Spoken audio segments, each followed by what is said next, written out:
গরমের সময় আমরা পদ্মের গামলার পানি ঠান্ডা রাখার জন্য এই পানাগুলো অ্যাড করে দিই। তাছাড়াও পদ্মের গামলাতে যদি আমরা পানা দিয়ে থাকি তাহলে কিন্তু মশা ডিম পাড়তে পারে না। কিন্তু এখন বাধ্য হয়ে এগুলোকে আজ তুলে ফেলতে হচ্ছে, কারণ এখন তো শীত পড়ে গেছে আর আমরা সবাই জানি পদ্ম শীতে ডরমেন্সি বা শীত ঘুমে চলে যায়। এখানে দেখতেই পাচ্ছেন পদ্মের পাতাগুলো কিন্তু একদমই লাল হয়ে শুকিয়ে গেছে। তবে সূর্যের তাপ পেয়ে টিউবারগুলো যাতে একটু পুষ্টি পায় এজন্য আমি গামলাটাকে পরিষ্কার করে নিচ্ছিলাম।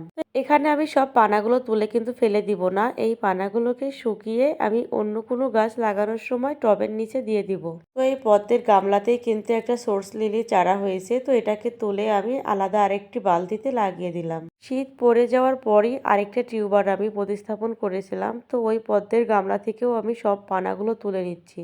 আর এই পানাগুলো কিন্তু খুব দ্রুত বংশ বিস্তার করতে পারে। আমি কিন্তু এখানে 2-1টা রেখে দেব, এতেই কিন্তু গামলা ভরে যাবে।